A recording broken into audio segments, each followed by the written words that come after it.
Bom, eu estou na doutrina há 71 anos. E pelo fato dela representar muito para a minha vida, em especial, eu entendi que eu teria o dever, o simples dever, de construir essa casa espírita, nosso Centro Espírita Francisco de Assis.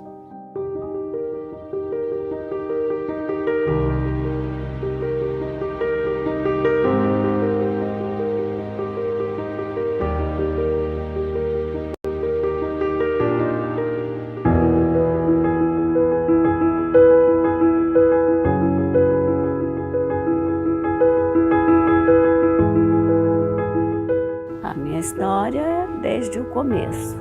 Eu falo, é a extensão da minha casa, é a minha vida, Francisco de Assis. É a minha vida. Eu sem Francisco de Assis, eu não sei o que seria.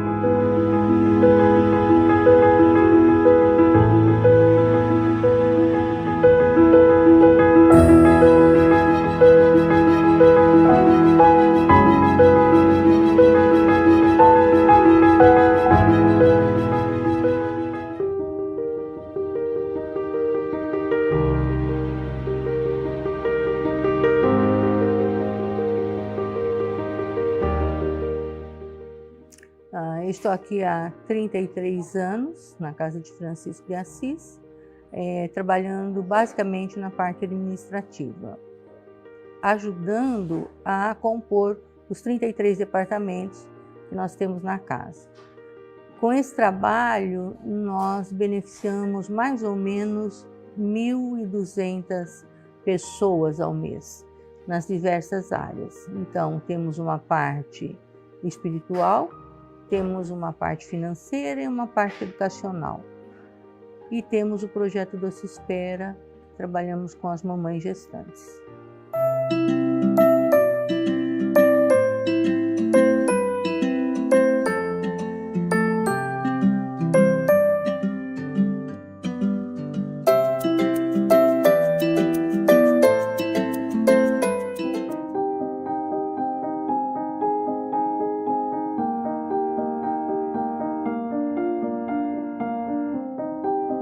Materialização de um projeto já idealizado pela espiritualidade e que, com a ajuda de muitos companheiros de casas espíritas da região, tornou-se realidade esse sonho para nós.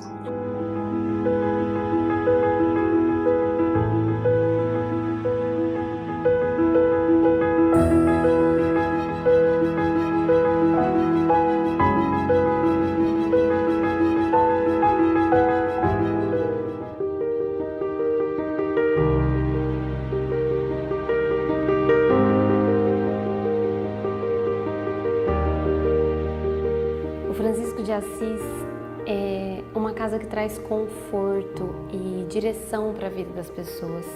E isso faz com que a gente queira permanecer aqui, sempre, perpetuando o trabalho que essa casa faz ainda por muitos anos.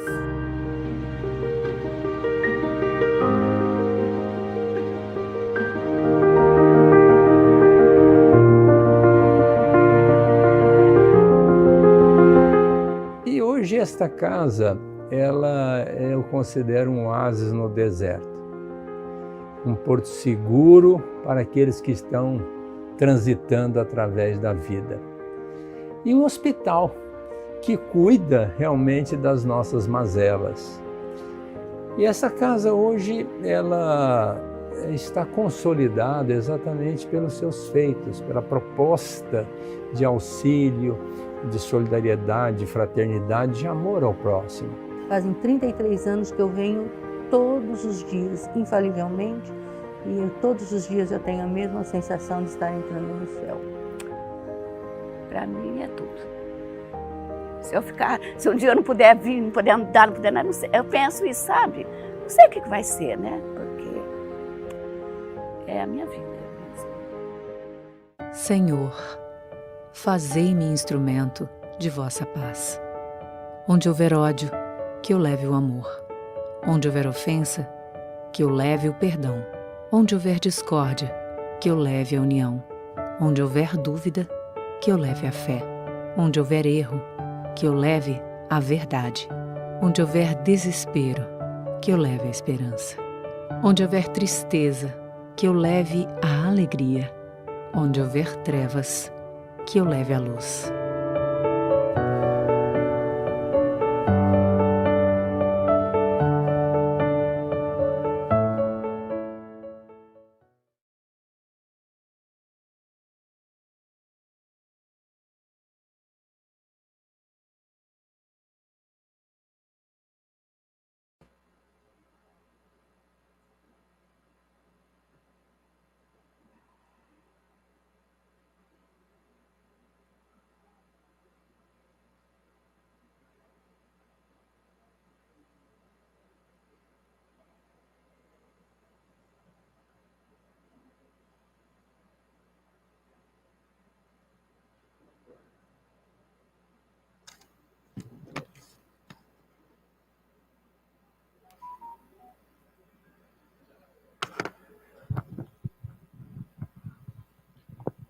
Boa noite a todos, sejam muito bem-vindos. Estamos, neste mês de março, comemorando 35 anos desta Casa Bendita. E hoje temos o prazer, a satisfação de receber o orador, Dr. Sérgio Thyssen. Deixa eu pegar aqui.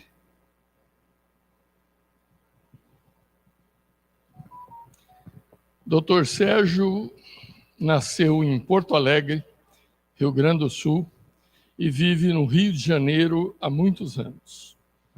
Dr. Sérgio é médico desde 1977, clínico geral e cardiologista. Foi professor de medicina da Faculdade de Medicina Souza Marques, no Rio de Janeiro.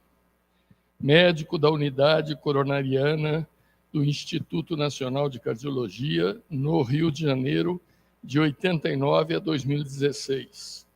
Coordenou cursos de extensão universitária por décadas, em diversas áreas.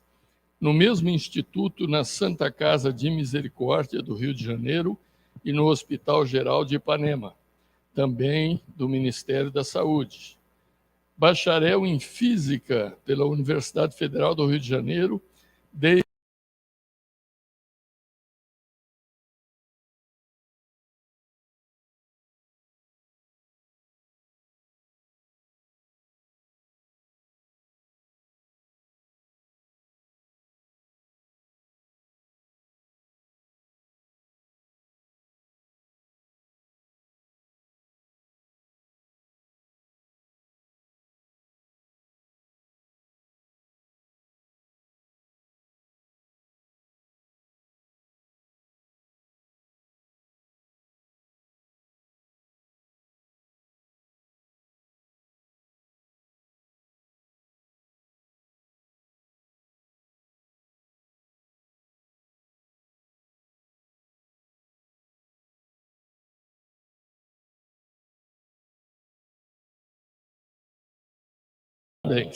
Por favor, doutor.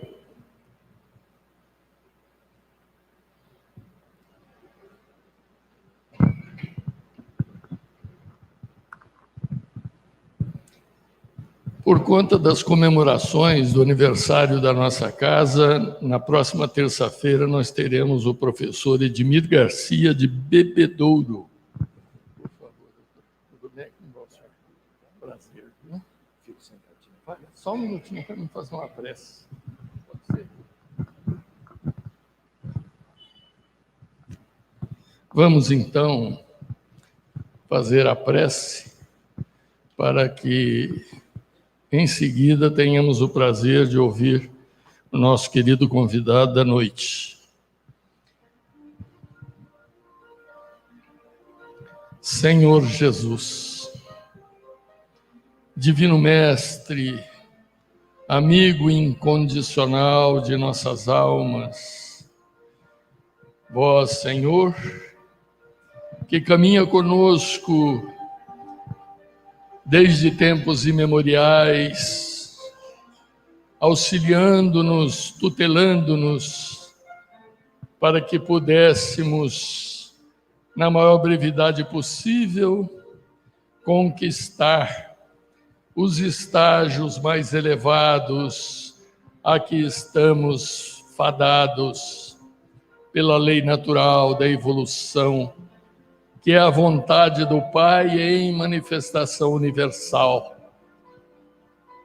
Queremos vos agradecer, Senhor, pela oportunidade de hoje estarmos reunidos nesta casa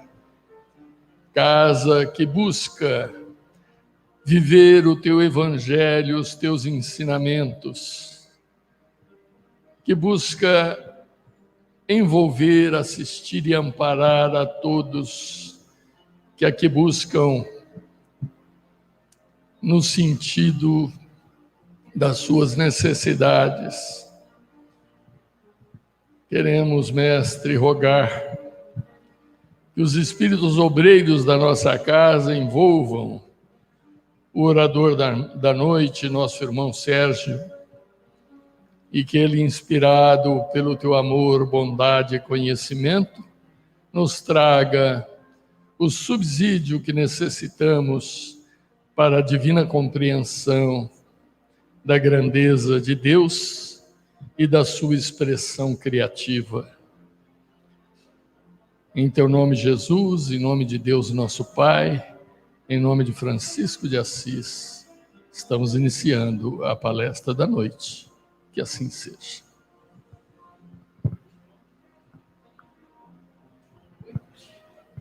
Ai, eu desliguei. Olha. Fiz aqui. Eu esqueci que foi usado. Desliguei. Ó, o microfone. Obrigado.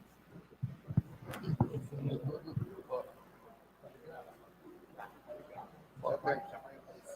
Tem que esquentar, né? Abrir a água do senhor. Muito obrigado.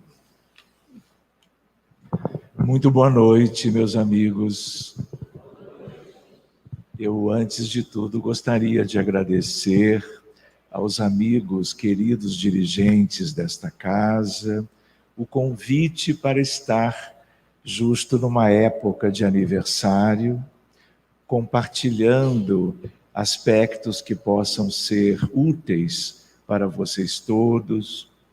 Gostaria de agradecer cada um que está aqui nessa altura e que nós possamos, durante algumas horas, no mais tardar, eu consegui uma cadeira que é para não me preocupar com nada. E aí, como é um tema para seminário, eu vou me estendendo, não é? A ideia de meia-noite ou coisa do gênero, né? Seja como for, deixando de brincar um pouco, né? Gostaria de agradecer imensamente, de dizer o quanto é lindo nós termos um coral cantando para nós, mudando completamente o ambiente comum, não é, do nosso mundo íntimo e preparando algo que talvez vá, não pelos conteúdos que são muito simples, mas por tudo aquilo que a espiritualidade desta casa estará realizando enquanto nós estivermos entretidos, vamos dizer assim, com o tema que os nossos irmãos daqui como que escolheram. Eu, às vezes, gosto de enfatizar, essa é uma temática para um seminário, porque ela tem muitos desdobramentos, mas vamos tentar ser concisos, não é? Acredito que eu vá falar durante uma horinha, às vezes pudesse ser interessante, diálogos, debate, perguntas e respostas, a nível ou guisa de um seminário, mas hoje não vai ser possível. Vamos tentar aproveitar estas coisas. Seria interessante apagar aqui para ficar, porque para mim está nítido, mas talvez para vocês ficasse melhor com uma das luzes aqui próximas apagadas. Então, meus amigos, nós temos a considerar, antes de tudo, o próprio título desse estudo: o Espiritismo como paradigma científico para a cura integral. Então, só observando o título em si, uma ideia é a ideia de cura.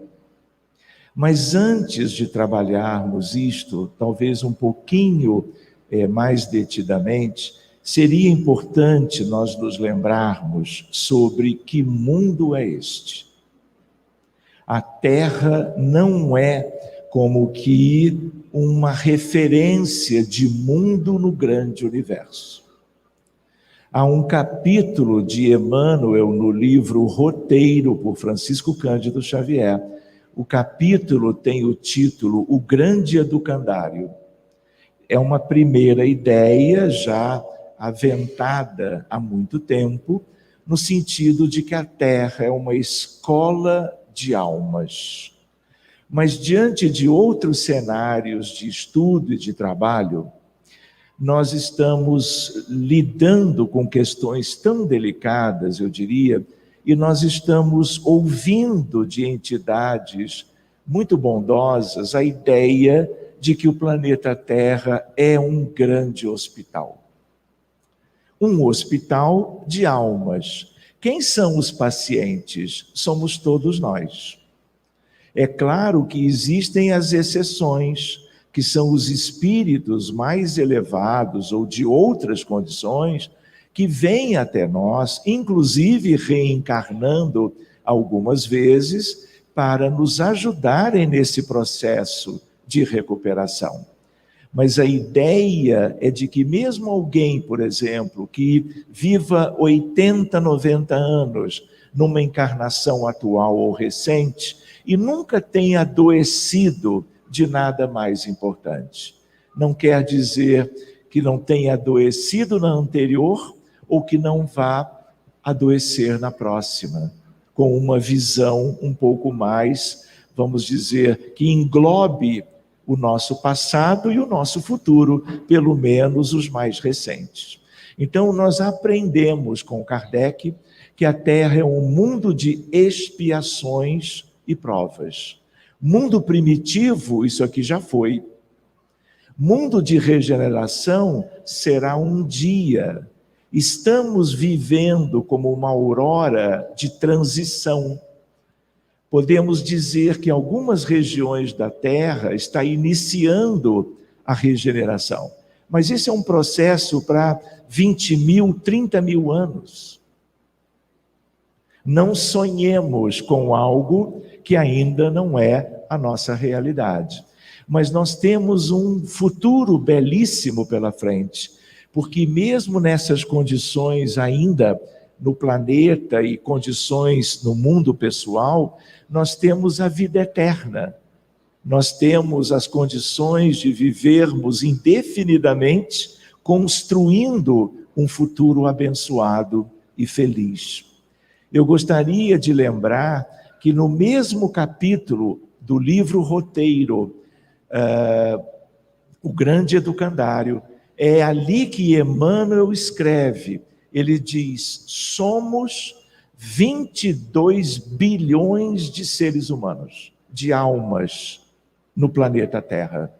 E como estatisticamente, exatamente por agora, nós contabilizamos 8 bilhões de encarnados, claro, portanto, vivendo na crosta, na superfície da Terra, nós temos, por assim dizer, porque o livro foi escrito há mais ou menos 80 anos, mas nós temos uma noção de 14 bilhões de pessoas iguais a nós, no sentido, eles não têm corpo físico, mas eles têm todo o restante. Perispírito, são espíritos e nas mesmas condições morais. Daqui a 80 anos, 100 anos, todos nós estaremos lá. No mesmo período, boa parte deles terá reencarnado. E todos no sentido de apresentarmos as mesmas necessidades. Deficiências morais necessitando de reeducação e regeneração. até que venham outras etapas lá para o grande futuro. Então, essa é uma contabilidade para nós. E nós aprendemos a questão da reforma íntima. E reforma íntima tem a ver com doença, tem a ver com patologia, tem a ver com medicina. Para vocês terem uma ideia, a história da medicina, ela tem mais ou menos 5.500 anos. 5 milênios e meio. Ela tem origem no Egito, com Imhotep. Outros, como Hipócrates, na Grécia, vieram depois. Mas se você estudar todos os povos antigos, de qualquer cenário da geografia da Terra, você vai encontrar em textos e vai encontrar estes pares entre terapeutas e pacientes, sugerindo que essa é uma história mesmo antiga e muito característica, porque a ciência médica, que se desenvolveu desde então a uma condição extraordinária no presente, denota a nossa capacidade de nós adoecermos. São milhares de doenças catalogadas pela medicina contemporânea. Doenças clínicas, físicas, biológicas, somáticas, cirúrgicas, com várias características diferentes.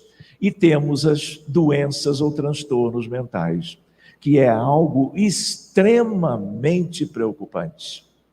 No sentido de que depressão, ansiedade, dependência química, transtorno do espectro do autismo, síndrome do pânico e tantas outras são algo sempre crescentes, apesar dos avanços da medicina. A oncologia moderna cuida do câncer.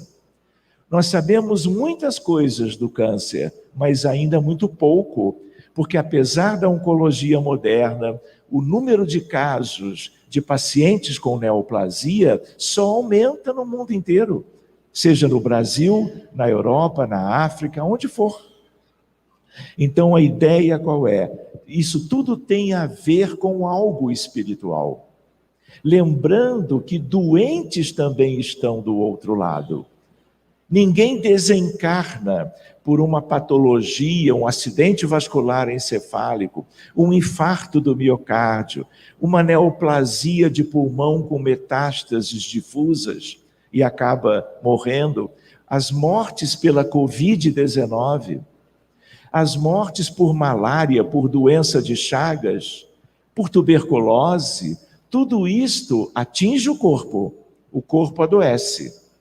E no mundo espiritual, os que através das enfermidades partem daqui para lá, continuam enfermos do outro lado. Essa é uma questão para se estudar num outro momento com um pouco mais de detalhes. Substituição de vícios por virtudes, por quê? O que nos caracteriza? Quando nós olhamos, nós temos 3.500 anos da vinda de Moisés, do Decálogo, dos 10 mandamentos, a primeira grande revelação. Nós temos 2.000 anos da vinda de Jesus. Evangelhos de Mateus, Marcos, Lucas e João, as epístolas, o Apocalipse, Atos dos Apóstolos. O que nós conhecemos disso? Talvez alguma coisa, talvez superficialmente. Porque ali está tudo, como estava como que tudo no Decálogo, por Moisés. Mas nós, que não conseguimos evoluir de lá para cá, o Consolador prometido chegou. É a doutrina espírita, que é como um elemento nosso comum para entendermos melhor esses processos que envolvem saúde, doença, cura e problemas morais, porque não há ninguém que adoeça de algo mais sério, mais preocupante, limitante, potencialmente mortal, no sentido da desencarnação, que não tenha uma base moral, curiosamente. A medicina humana típica, comum, não enxerga ainda nada disso. Mas talvez eu consiga ainda até o final trazer algumas questões bem atuais e que vão nos animar muito. Mas a ideia qual é? Enquanto eu estiver vivendo a tríade devastadora do orgulho, do egoísmo e da vaidade, somando ainda a indiferença em relação ao sofrimento alheio, eu vou estar na retaguarda evolutiva. E quem está na retaguarda, adoecemos. Outra ideia é a ideia de que eu preciso estudá-las, as virtudes que o Evangelho de Jesus nos tenta despertar. Enquanto compaixão, empatia, humildade, fraternidade, caridade, solidariedade, respeito à vida alheia, enquanto todo este leque de virtudes eu não estiver procurando trabalhar e incorporá-los em mim, não é? Porque cada um é mais responsável por si do que pelos demais, mesmo havendo uma coisa que se chama conexão, integração. Quando uma pessoa se eleva e se cura, ela leva a humanidade inteira com ela. Manuel Filomeno de Miranda, nos bastidores da obsessão. Lei, isso tem a ver até com a mecânica quântica, mas nós não vamos por este lado hoje. A ideia qual é? A ideia, então, que cada um que se emancipa espiritualmente se torna cada vez mais feliz. E é um crescimento moral que tem uma ideia de algo exponencial, não é nem linear. Por outro lado, aqueles que agem criminosamente, contrariando as leis de Deus, não vai retrogradar, mas estaciona. E estacionando aquilo atrai muitos consigo, que se mantêm estacionários tanto quanto. Daí o valor dessa questão de vícios e virtudes, que tem a ver com o Evangelho de Jesus, a evangelização das crianças, dos jovens, dos adultos e dos idosos. Porque, na verdade, o médico sublime, o médico divino, é Jesus, que tem a ver com tudo aquilo que ele deixou para nós como um grande legado. A ideia ali do livro Roteiro. Medicina, 5.000 anos de história. Doenças físicas e mentais. Doenças antigas e novas. Vocês sabem, ebola. Não sabíamos. E a ebola já levou à desencarnação, é uma febre hemorrágica. Em alguns países da África, o número de casos foi muito grande, 90% dos doentes morreram. Covid-19, 6,5 milhões de pessoas morreram no mundo. Dentre eles, talvez, pessoas muito bem conhecidas de vocês. A ideia qual é? As nossas questões internas, que nós ainda não superamos, elas nos mantêm vulneráveis a doenças de todo tipo, por vírus, bactérias, fungos e protozoários, mas por outras questões também, como um câncer num órgão qualquer do nosso corpo físico. Aliás, algo que vem lá de longe, que é do nosso mundo interior, do nosso perispírito, e eclode a nível da célula, a nível do corpo biológico. Medicina do corpo, mesmo nas doenças mentais. Qual é a ideia? Uma questão. Doenças mentais são estudadas e tratadas pela psiquiatria moderna. Então, todas as doenças, por exemplo, a depressão, ela tem uma contrapartida biológica no cérebro do deprimido.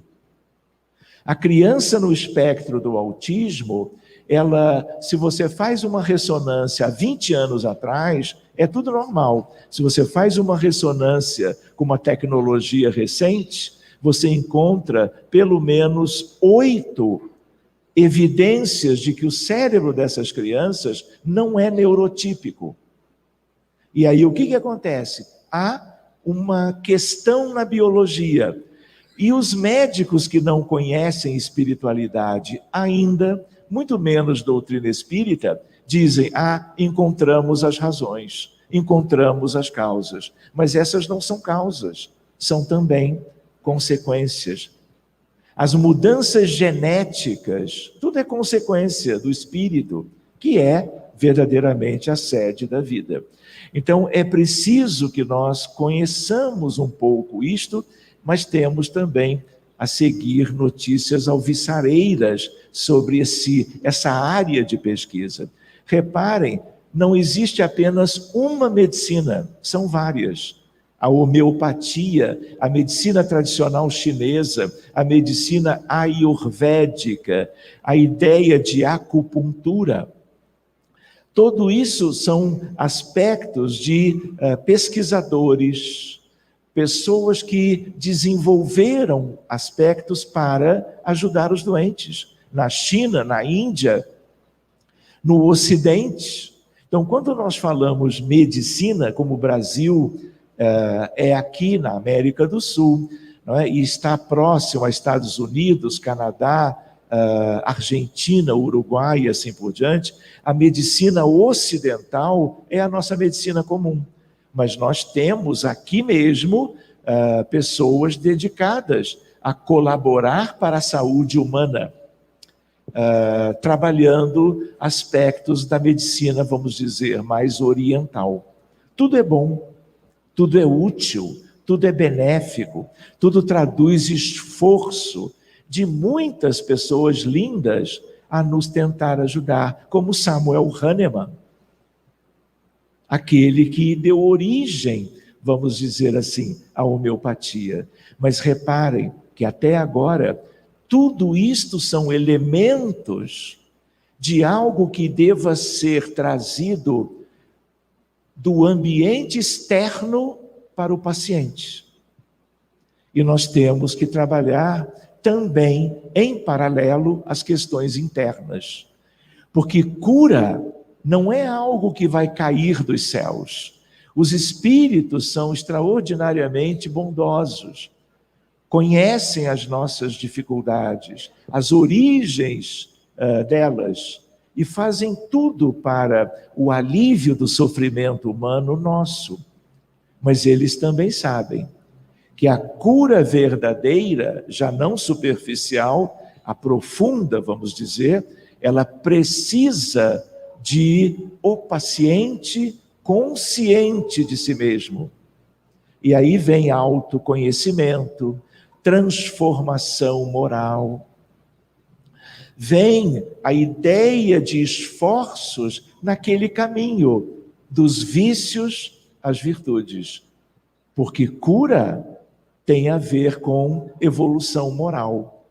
Cura no sentido do grande futuro, porque nós não vamos nos curar agora.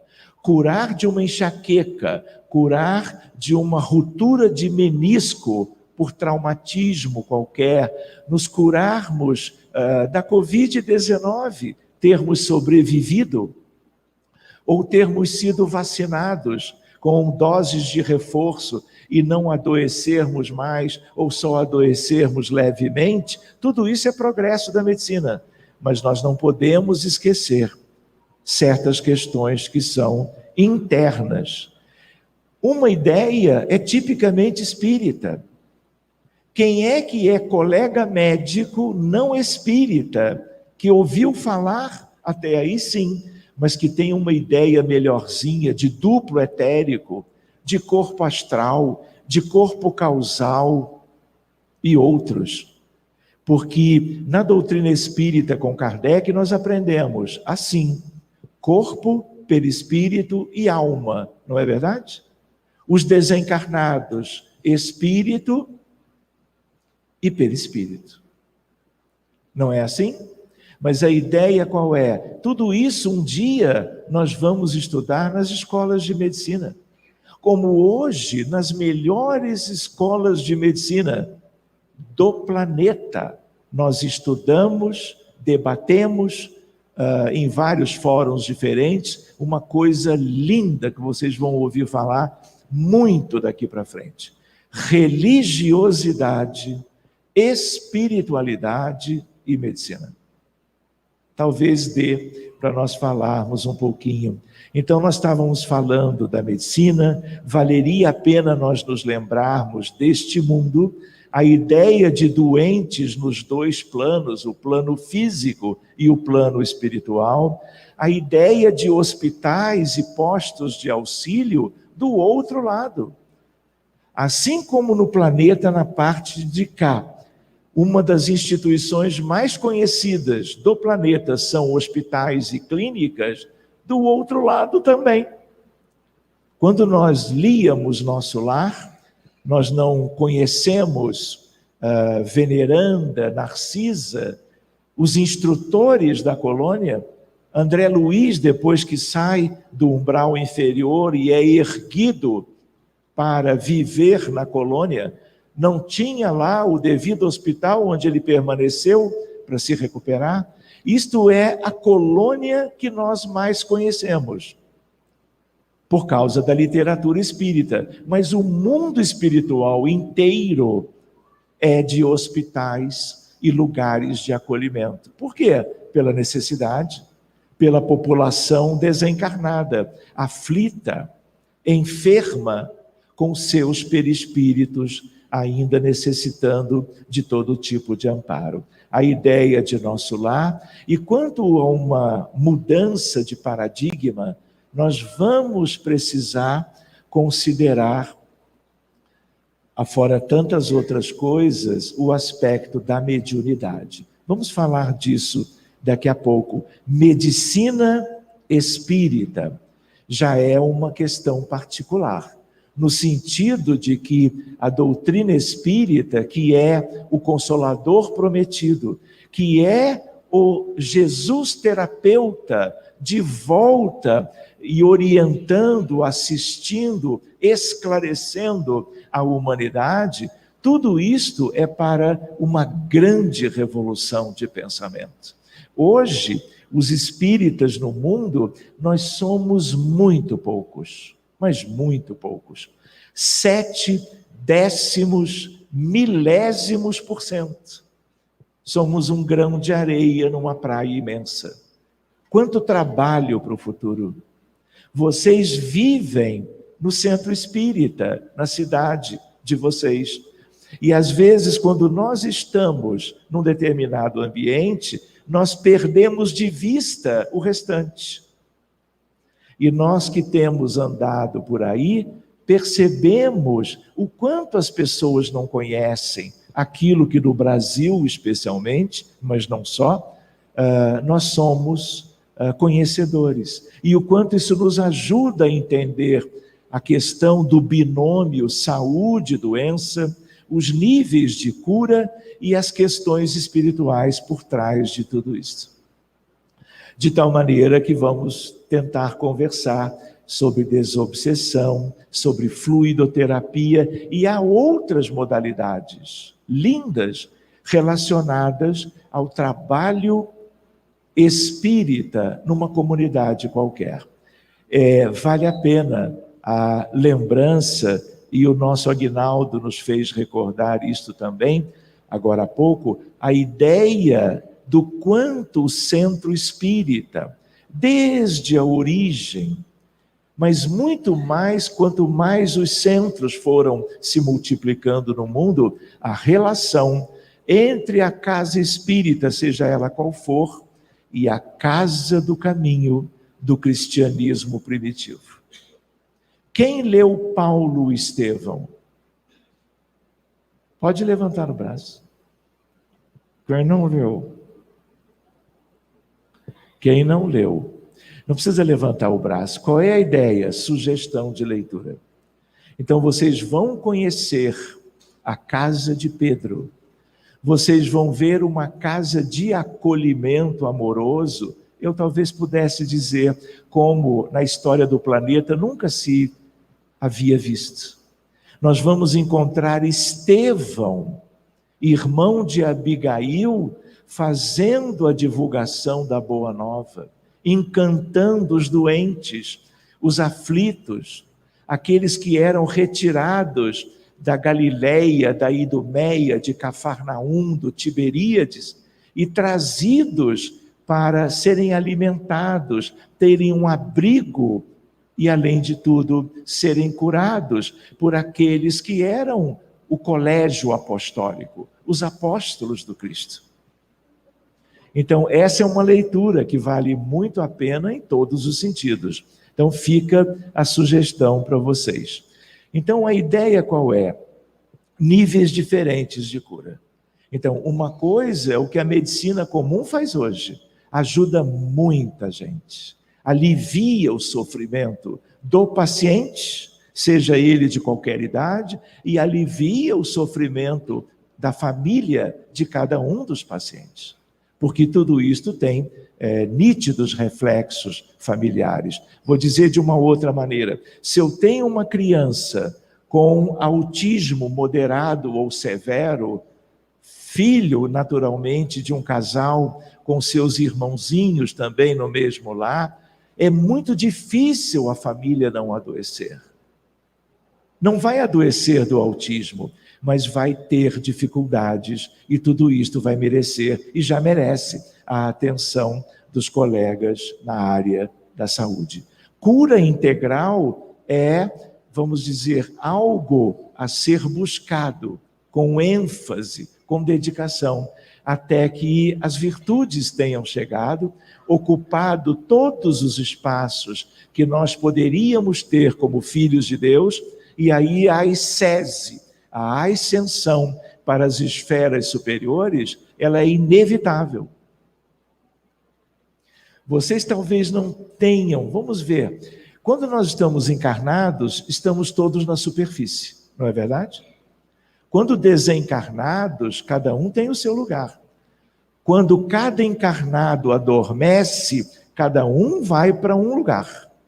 É o lugar que se afiniza com as pessoas encarnadas e desencarnadas, com as quais se afinizam também. Então, aqui do lado é um umbral médio.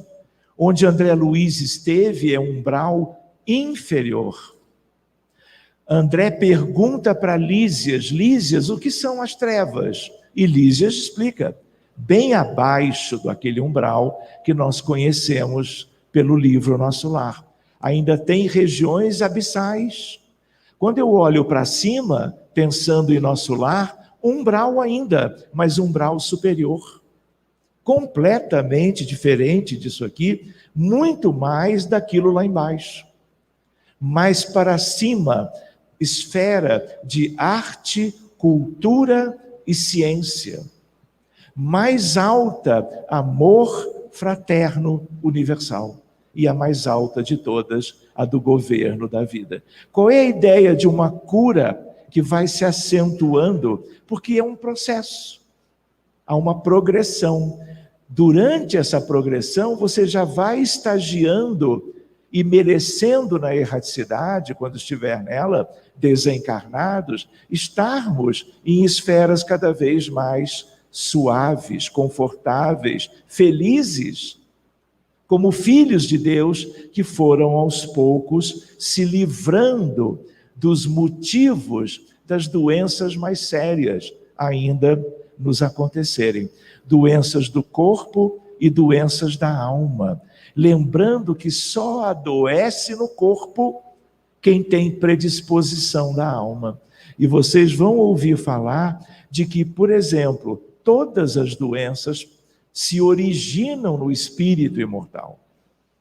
Vamos pensando nisto.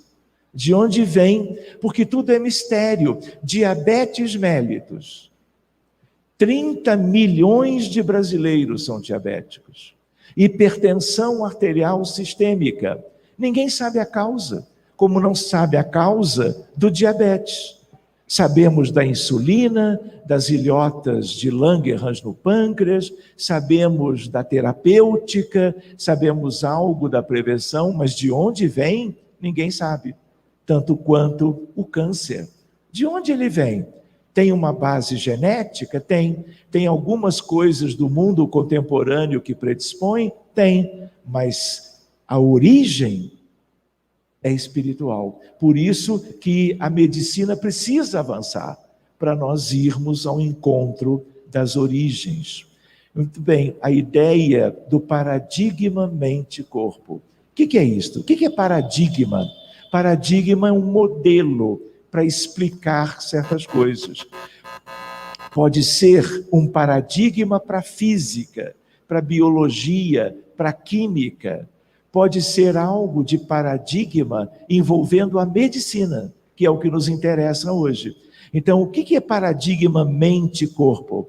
A ideia de que a mente humana, leia-se, o espírito encarnado, e se eu vou para o outro lado, que é o mundo espiritual, a mente dos desencarnados, dependendo dos padrões dos pensamentos e sentimentos, do uso da vontade, do entendimento sobre a vida e daquilo que nós fazemos no dia a dia de qualquer reencarnação, nós estamos lembrando que o pensar em parâmetros de elevação é a tendência para a medicina preventiva e a cura se alguém já adoeceu. Mas padrões diferentes, opostos, é o quê? É a ideia de que esse corpo, de um conjunto de 30 trilhões de células, ele vai adoecer, mais cedo ou mais tarde, porque o perispírito, em geral, já está doente. Por isso essa especialidade linda, na verdade é melhor colocar o psico antes, neuroimunoendocrinologia. Querem ver um exemplo da importância disso? Tuberculose. Alguém poderia dizer, mas quem causa a tuberculose é o bacilo de Koch, que é o bacilo da tuberculose. Confere? Só que, se eu tenho uma população, por exemplo, toda ela de São José do Rio Preto, o bacilo está com 80% dos adultos, porque ele já se espalhou desde a juventude de cada um. Mas vão adoecer 2% deste grupo.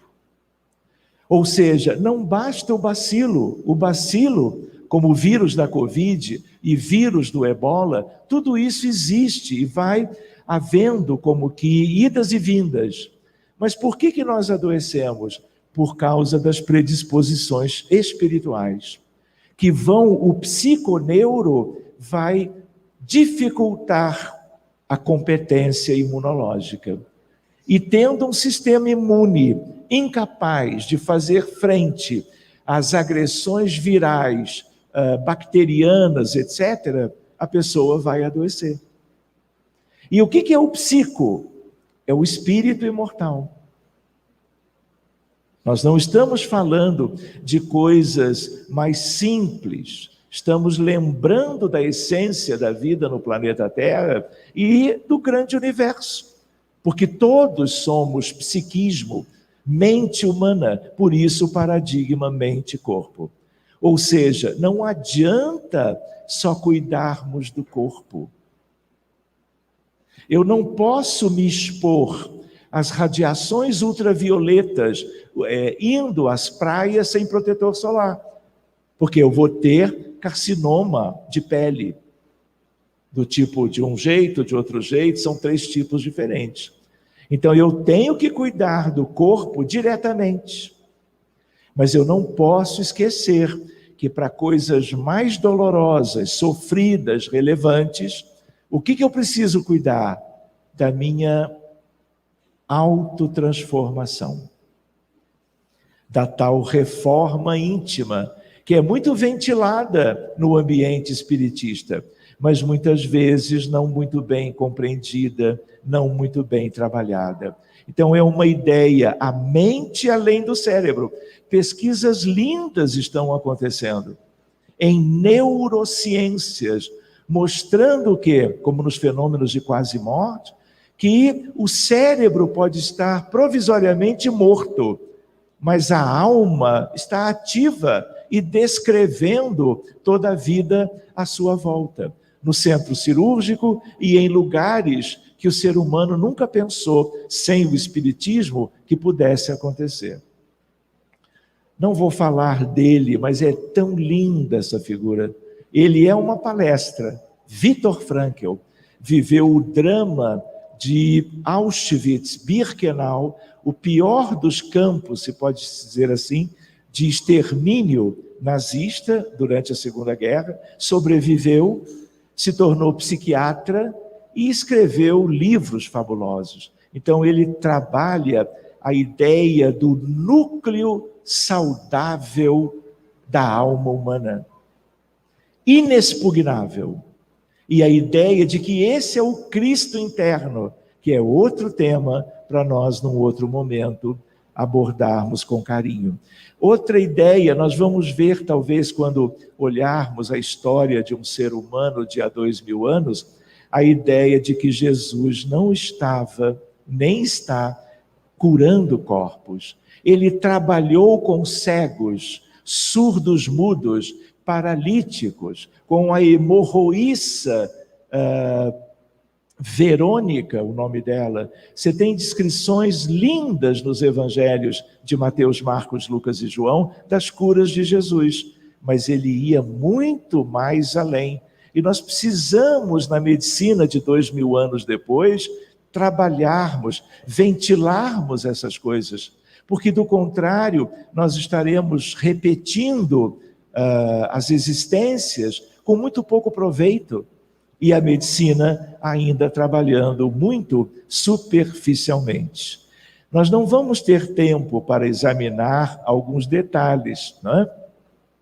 Porque a ideia da meia-noite era só brincadeira, não é? Se não fosse, não é? Nós podíamos nos desdobrar por aqui. Então, aqui não é o todo, mas é uma parte vital pela sua importância. Medicina espírita, desobsessão.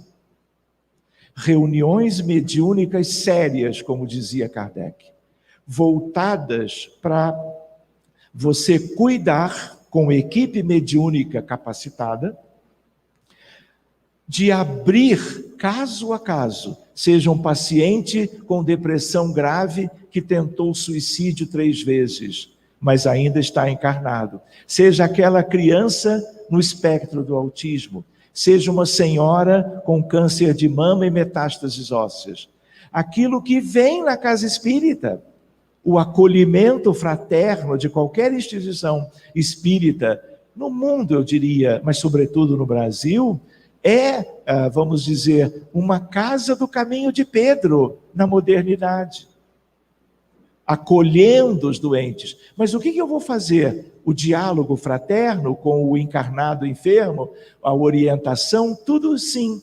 Mas como a doença grave de hoje significou transgressões às leis, e pela lei de causa e efeito, doença é efeito. Doença, enfermidade mental ou física é colheita de uma semeadura equivocada. Muitas vezes, de muitos séculos atrás, um século, uma vida, outro, quando nós reiteradamente contrariávamos a lei natural que está lá no Livro dos Espíritos, para nós conhecermos melhor. E a ideia, a mais alta de todas, no livro é a última, a lei de amor, de justiça e de caridade. Então tem várias outras questões que envolvem isto. Então qual é a ideia? Ninguém adoece por acaso. A desobsessão vai fazer o quê? Ela vai lá onde os dramas aconteceram. Eu teria talvez para o ano, uma eventual combinação, podermos estudar casos. Como é que era o paciente antes da reunião mediúnica? O que os médiuns viram? O que foi feito? Quantos espíritos estavam sofrendo devidamente vinculados àquele caso preocupante?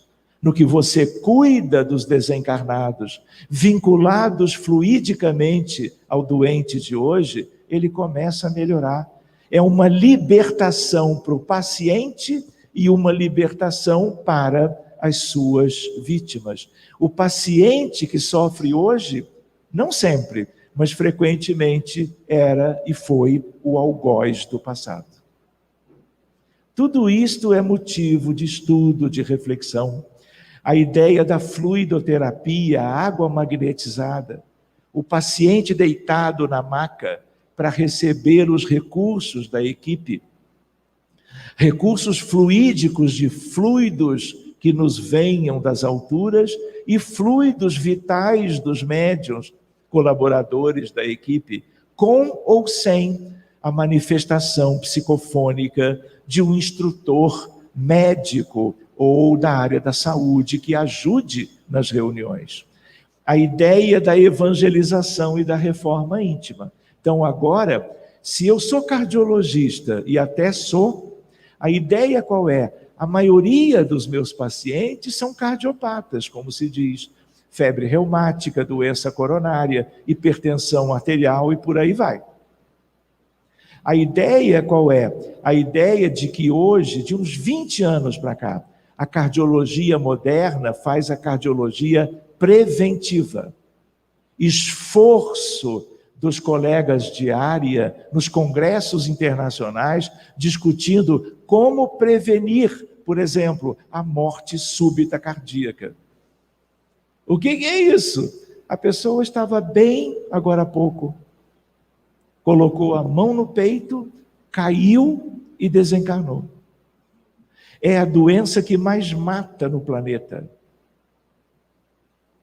Ela é uma enfermidade importantíssima do ponto de vista de saúde pública. Então, é uma cardiologia preventiva. Qual é a medicina mais preventiva que há? Esse binômio que tem a ver com a desobsessão e a libertação que ela favorece. A fluidoterapia e a educação moral. Do contrário, hoje o cardiologista coloca um catéter pela artéria femoral e desobstrui em meia hora a oclusão coronariana que gerou aquele infarto. Salvou-se a vida. Em que sentido? Essa encarnação.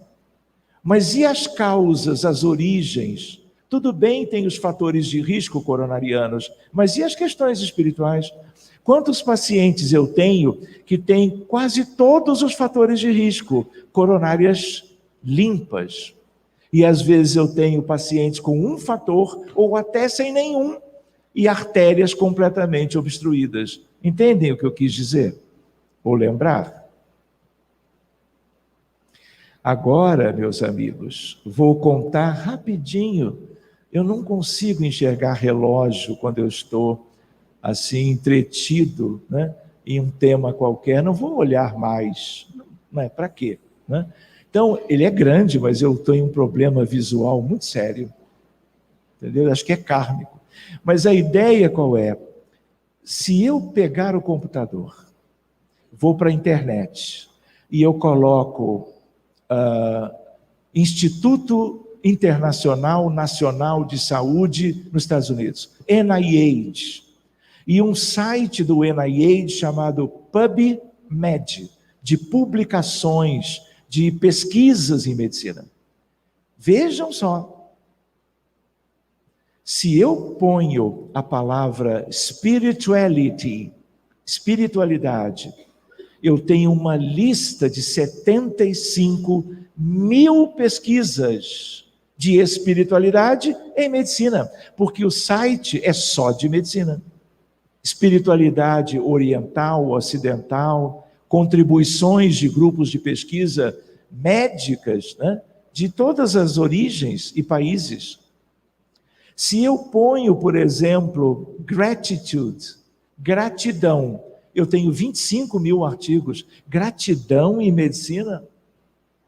Querem ver uma dica? Todo dia de noite, antes de dormir, para os espíritas, antes da prece, antes de adormecer. Pensa em motivos naquele dia que vocês gostariam de agradecer a alguém por terem lhes beneficiado.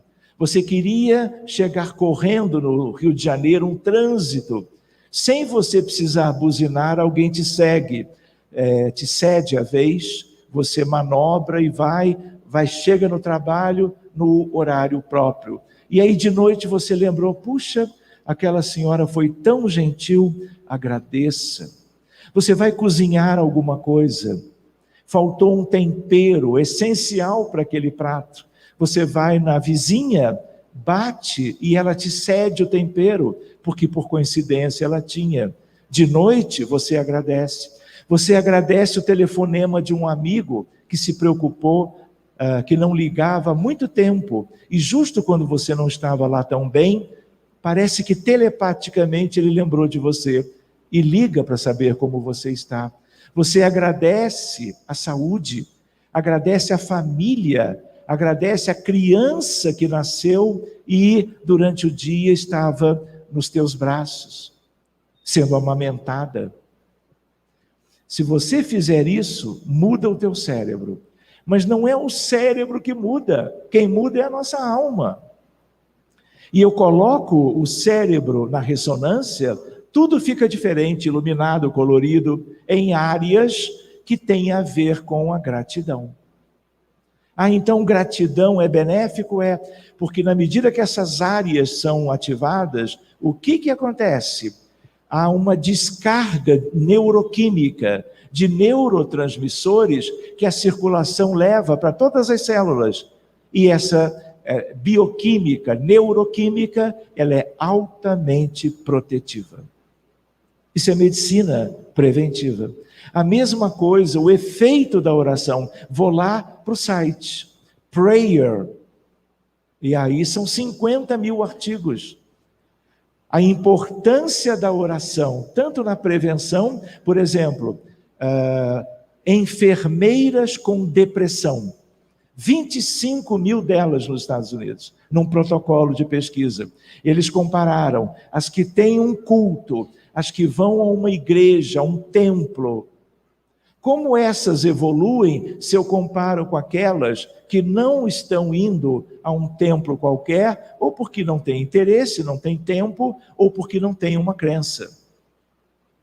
O grupo dessas pessoas com neoplasia de mama, que vão aos cultos, elas evoluem muito melhor, com a mesma terapêutica que o outro grupo também recebe.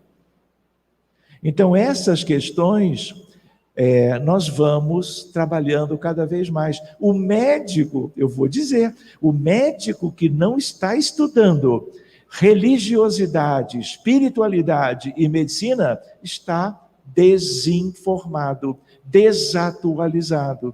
E mais cedo ou mais tarde ele vai buscar isto nessa vida, ou se não fizer nesta, numa vida futura.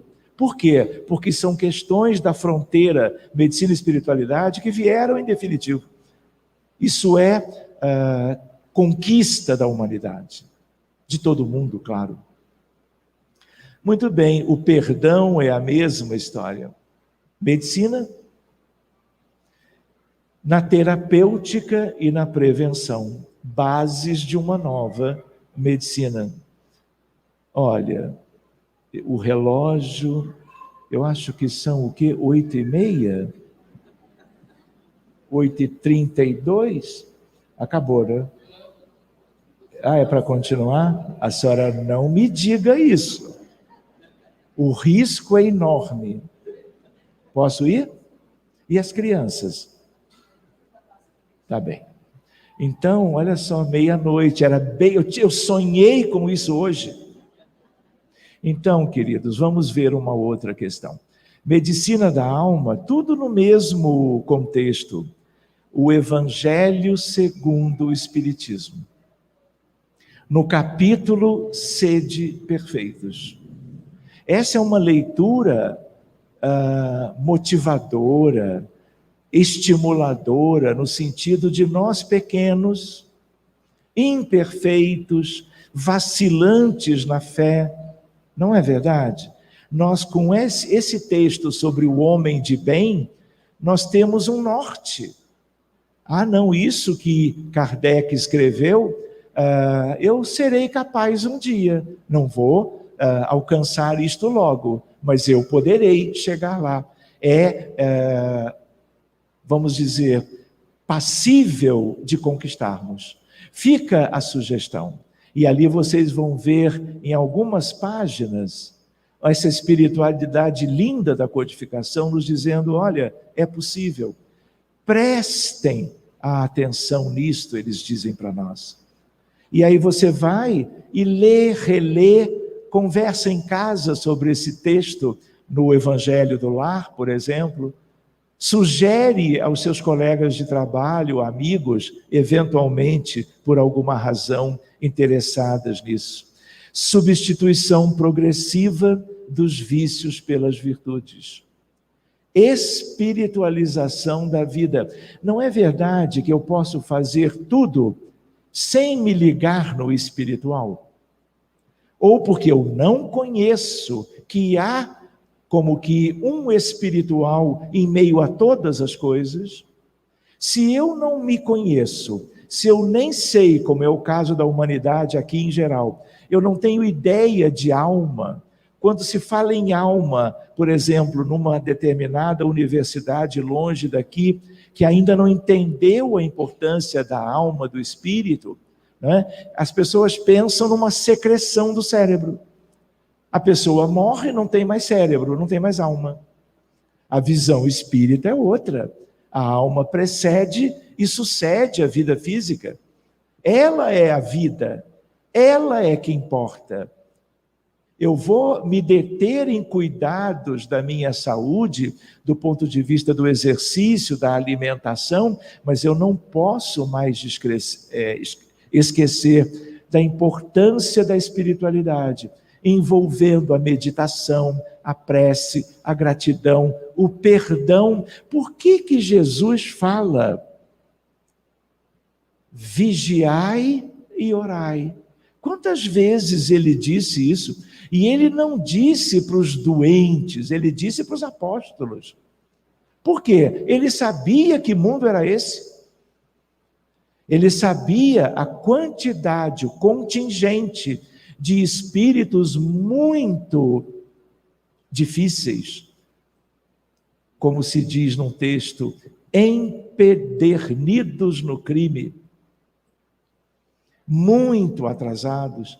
Então ele sugeria a vigilância, e se nós não vigiamos, vamos sendo obsidiados, vamos sendo conduzidos ao erro, a transgredirmos as leis, porque incrível, há espíritos que querem que nós nos percamos nessas sendas da evolução.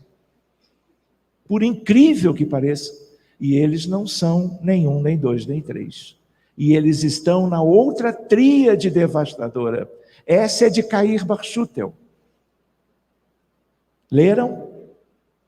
Religião, ciência e política sem espiritualidade, sem desenvolvimento moral.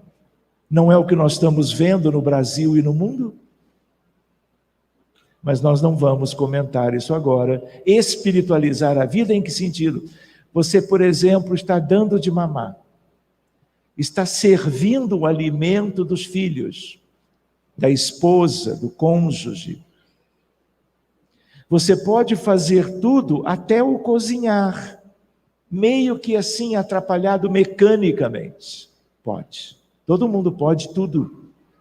Mas você pode, em cada gesto, em cada escolha, em cada momento do dia, você procurar lembrar o que mais eu posso fazer em meio àquelas atitudes, escolhas, gestos, atividades. Você já imaginou o valor, se eu coloco a ressonância nuclear magnética de uma mãe beijando o seu bebê, o cérebro do bebê e dela mudam. Você já imaginou se a mãe, além do próprio amor maternal, e a criança, o amor filial, quase instintivo, ela ora e agradece a Jesus, a Deus, a família espiritual dela, por estar com uma criança no colo, que se responsabilizará pela sua educação, pelos seus cuidados, pelo resto da vida? Aquela amamentação é outro padrão, como qualquer outro gesto, dos gestos e, vamos dizer, atividades comuns do nosso dia a dia. Então, espiritualização, por exemplo, existem escolas espíritas no Brasil. Existe a pedagogia espírita. Por quê? Porque toda vez que você tem uma nova definição de homem e uma nova definição de mundo ao mesmo tempo, eu posso construir uma pedagogia nova. Nas escolas espíritas, especialmente no Centro-Oeste e no Amazonas, mas também no Espírito Santo, no Rio de Janeiro, as crianças vão lidar com a espiritualização da vida. A evangelização começando em sala de aula, sem nenhuma perda, claro, dos outros conteúdos. Então, essa é uma outra ideia, que também é de medicina preventiva. Regeneração pessoal, regeneração planetária. Isso ainda hoje é como que um grande compromisso dos espíritas no mundo inteiro. Especialmente os que estudaram alguma coisa a mais, os que dirigem as instituições, os grupos de trabalho. Nós temos um tesouro instrumental de evolução que, de certa maneira, outros têm em outros feitios, mas como na doutrina espírita, não. Posso contar?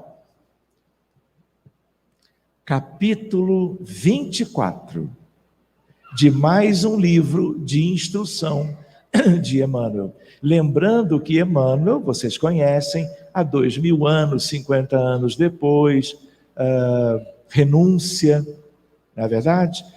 Paulo Estevão, comentado há pouco, são os romances, mas ele tem livros de instrução que são fabulosos, este é um deles. No capítulo 24, o título é Humildade. E aí Emmanuel vai descrever com uma forma que é bem de um espírito superior. E ele discorre sobre isto.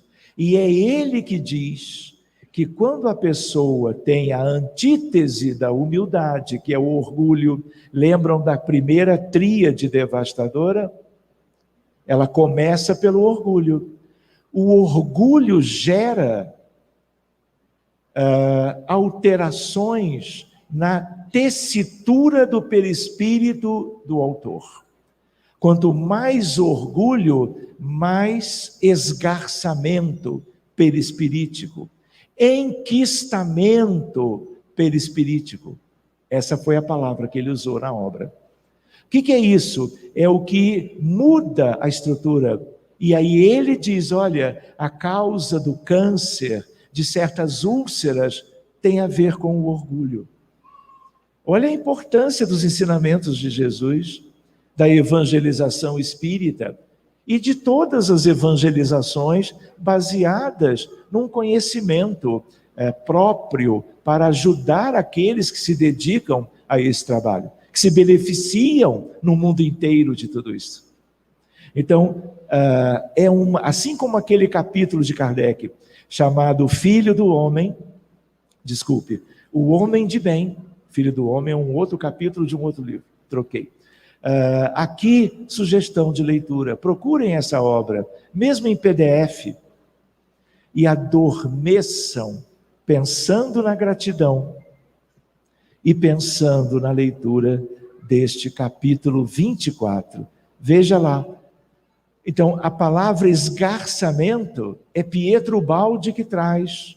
num livro dele chamado, é o 13º da série, Problemas Atuais, capítulo 5. E aí ele fala que a origem do câncer, o capítulo é sobre o câncer, tem a ver com isto. De onde vem o esgarçamento? Deficiências morais. Será que agora nós não estamos compatibilizando o conhecimento? Por último, depende de vocês. Eu gostei muito da senhora. Olha, isso é uma afinidade, vamos dizer, histórica, não é? Então, eu vou contar uma história que talvez vocês conheçam, mas quando foi há 2000 anos, não é? Que Jesus estava corporificado na terra, realizando a sua ação messiânica, única pela evolução da humanidade. Ele, pastor de todas as ovelhas, ele, o príncipe da paz, ele, o Cordeiro de Deus, o Messias prometido, ele, como no Apocalipse, o Alfa e o Ômega. Ele, como ele disse, eu sou o caminho, a verdade e a vida. Não são 3 palavrinhas quaisquer. Em cada uma nós podemos sentar e meditar, sozinhos ou em grupo.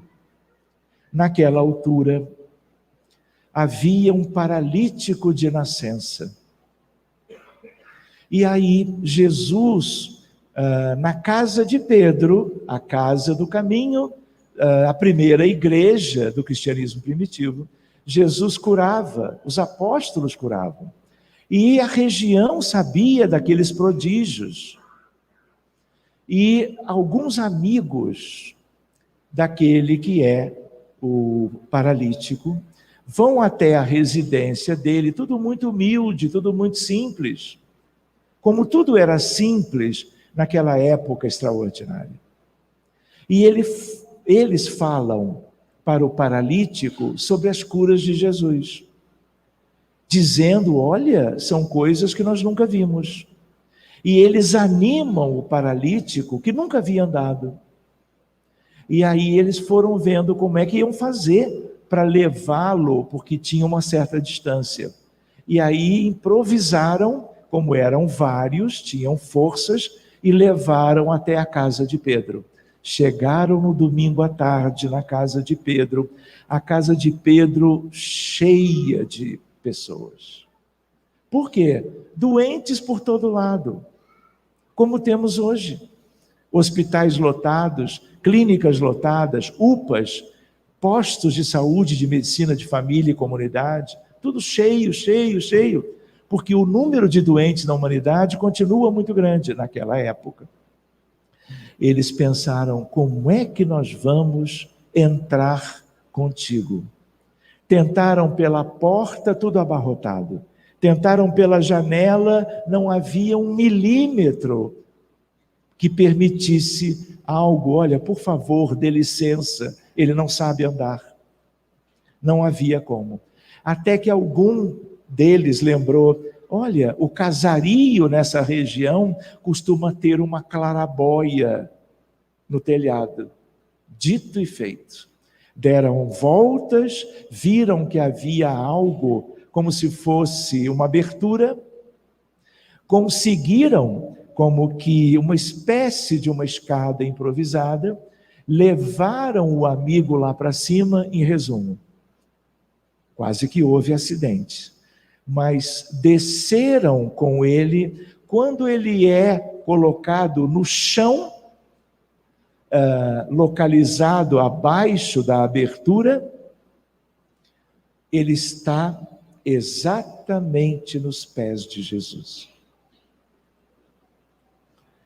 E aí aquele alvoroço, porque vocês imaginem uma casa lotada e gente entrando pelo teto, não é? Quer dizer, aquele zum, zum, zum, não é?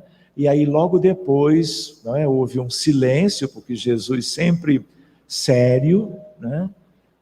Ele olha para o paralítico. olha nos seus olhos, vocês imaginem o olhar de Jesus para mais um paciente daquela época. Ele olha e mansamente ele diz: Natanael, ben Elias, o que queres de mim? E aí Natanael olha para ele, tímido, um pouco embaraçado, e ele diz: como é que tu sabes o meu nome? E ainda tu o dizes inteiro? A resposta de Jesus: Natanael, ben Elias, eu te conheço desde sempre, como conheço desde sempre todas as minhas ovelhas. Lembram? 22 bilhões? Todos ficam muito sensíveis. O próprio Natanael não sabia mais o que dizer. E Jesus continua olhando para ele. E ele, assim, muito súplice, ele diz: eu gostaria de ficar curado. E vejam, Jesus repete: o que desejas mesmo de mim? Eu queria andar, Senhor. Pois bem, Jesus impõe as mãos, e num mecanismo que nós até podemos tentar entender, com os subsídios da doutrina espírita, claro, da ciência espírita, e aí Natanael começa a sentir umas coisas estranhas que ele nunca sentiu, porque ele era paralítico de nascença, como se fosse algo novo. E ele começa a mexer o pé, depois do outro lado, começa a movimentar para os lados e tem vontade de ficar de pé. Os amigos ajudam, o sustentam lado a lado, ele fica de pé, e aí ele começa a olhar para aquilo tudo, olhar de novo para Jesus e começa a esboçar como que pequenos passos. E Jesus o cura. Há um sentimento imenso de gratidão. Ele, porque viu que Jesus ainda tinha que cuidar de muitos outros, se despede, os amigos saem com ele, ele vai saltitante na direção de volta para casa. Pois bem, Jesus continua com Pedro, com os demais apóstolos, fazendo todo aquele trabalho. O trabalho é encerrado.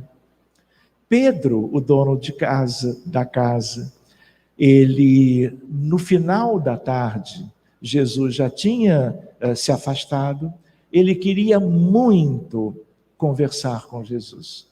Procura o Cristo em tudo que ele conhecia e não encontra. Até que numa determinada rota, ele vê uma luz imensa, lá longe, e ele imaginou: é ele, e ele vai até lá. E aí ele vê Jesus de costas para ele. Ele chama Senhor, Jesus não atende. Ele chama Senhor de uma maneira um pouquinho mais enfática. Jesus continua como que em algo que ele nem sabia explicar. Não é? Eu diria, ou alguém já disse, em solilóquio com o Pai. E aí Pedro queria tanto que uns minutinhos depois ele vem pela frente. Jesus está chorando. E Pedro vê aquilo, ele fica sem saber o que dizer. E aí ele diz: mestre, tivemos um domingo com tantas curas, com tantas alegrias, estamos todos celebrando a vossa vinda e a vossa amorosa dedicação, e o Senhor está lacrimejando. Aí Jesus fica um pouquinho ainda em silêncio, e aí ele diz: Pedro, Tu te lembras do paralítico? Claro, nunca ninguém esquecerá. E é verdade. Pois bem, Pedro, ele agora é capaz de andar, ele foi para casa, e neste momento que nós dois estamos aqui conversando, ele está como que num lugar junto a, como se dizia no passado, a mulheres de vida fácil, bebendo e muito na companhia dos seus amigos, como que comemorando daquele modo aquele benefício que ele alcançou através do Divino Mestre.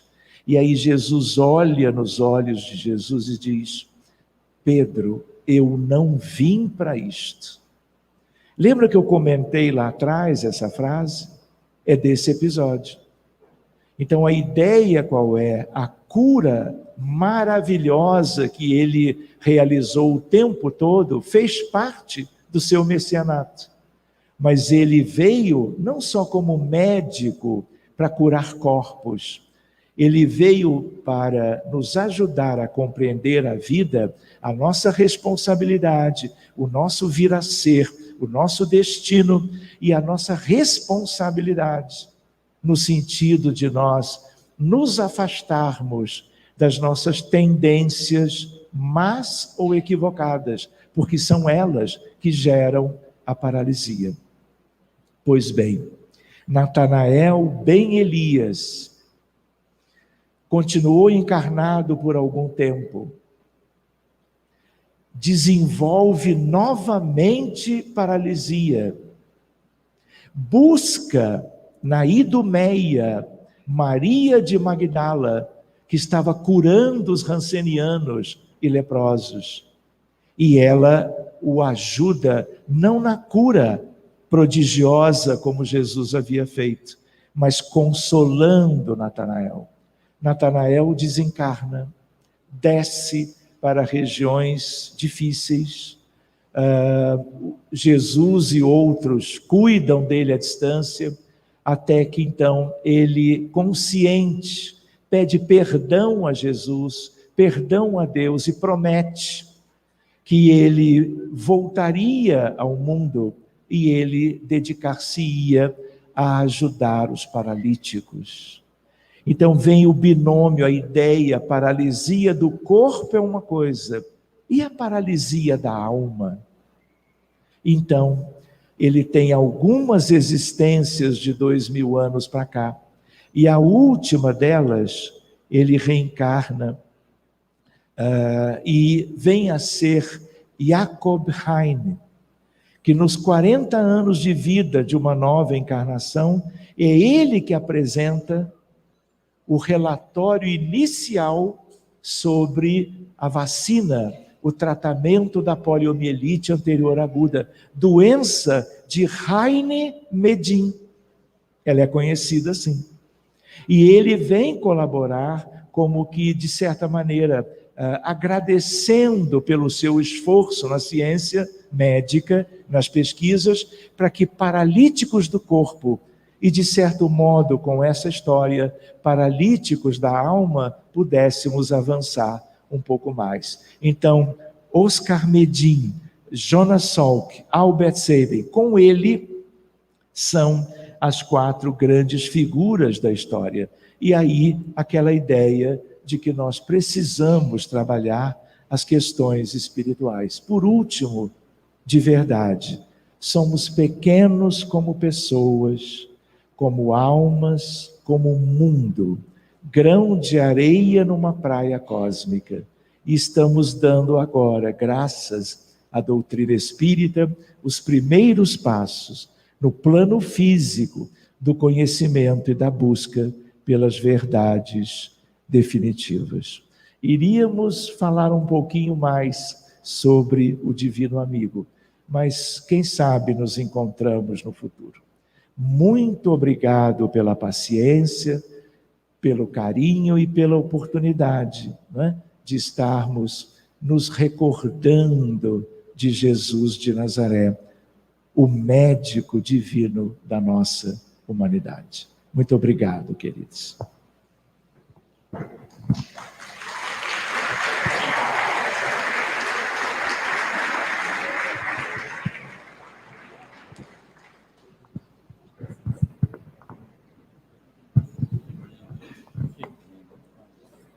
Tem a ver contigo, né?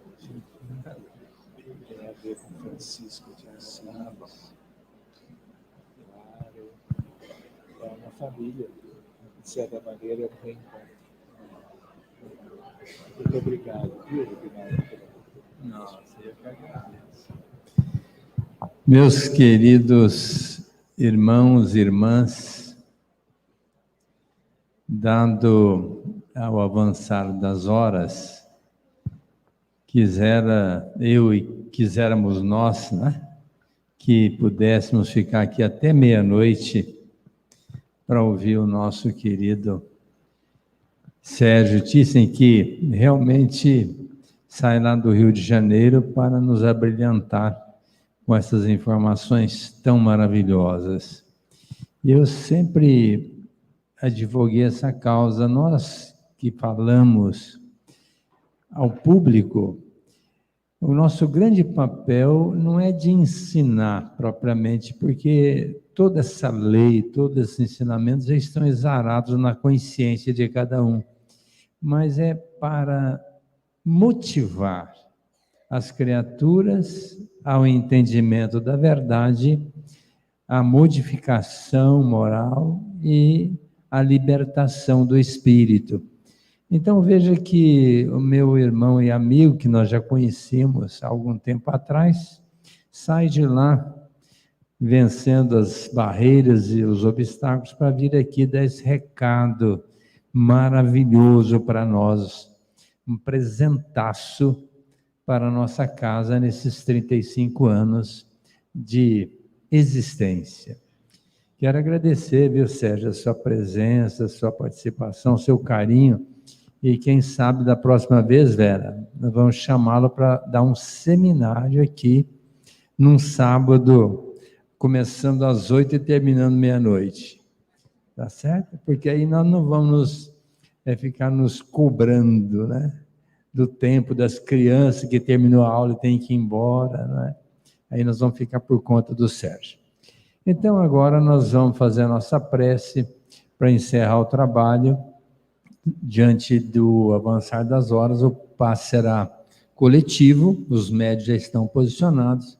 Eu vou pedir ao Sérgio que faça a prece enquanto os médios estão aqui fazendo essa emissão energética.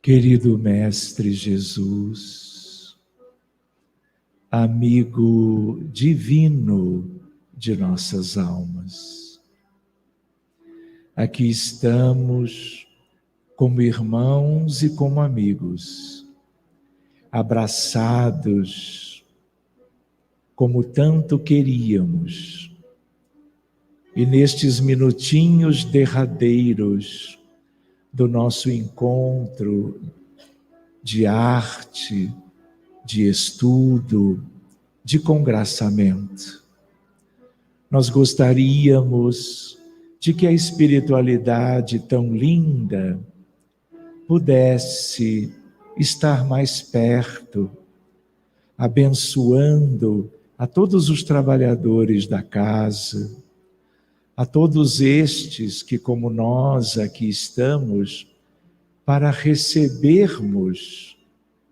os fluidos da saúde, do equilíbrio, da harmonia, da esperança, da fé e da paz.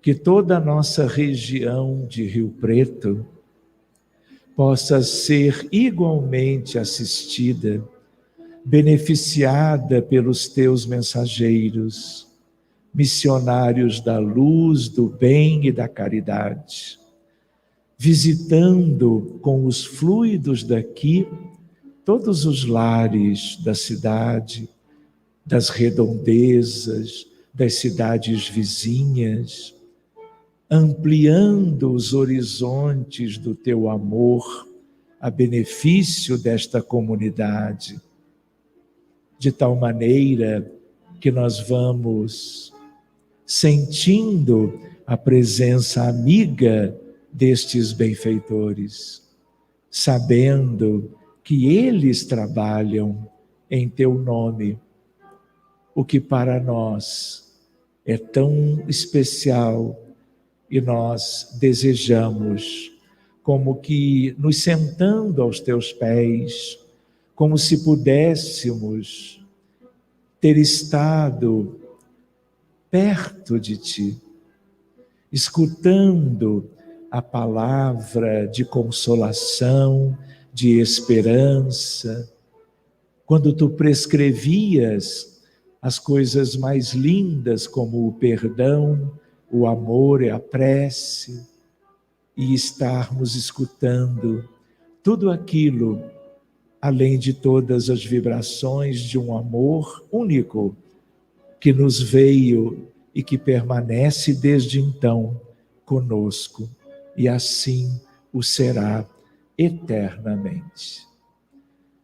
Que aqueles que estão nos hospitais, nas clínicas, nas ruas abandonados, ao desabrigo, ao desalento, aqueles todos que estão descrentes, atormentados, aflitos, incluindo milhões no mundo espiritual, que todos nós aqui abraçados ofereçamos o alento, o fluido benéfico e o pensamento edificante de paz e de caridade. Muito obrigado, amigos todos queridos, por este pontinho de luz, tão identificado com espíritos tão lindos que nos vieram ajudar na noite de hoje. Que seja assim eternamente. Muito obrigado, amigos da espiritualidade. Muito obrigado a todos que aqui estamos abraçados.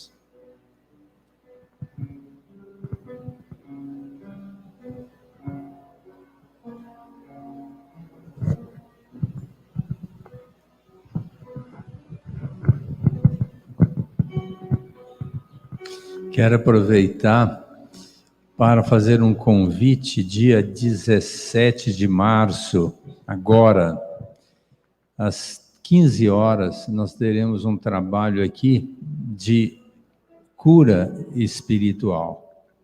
Um trabalho feito por alguns médiuns, com os seus respectivos mentores espirituais, estarão aqui conosco das 3 da tarde até no alongar da noite, para atender aqueles que aqui se propuserem vir em busca de um auxílio. Então, é uma cirurgia espiritual que este grupo estará fazendo, já tem feito em Birigui, no Espírito Santo, e agora, dia 17 de março, às 15 horas, esse grupo vai estar aqui conosco. Fica o convite feito para quem quiser se aportar aqui em busca de um atendimento.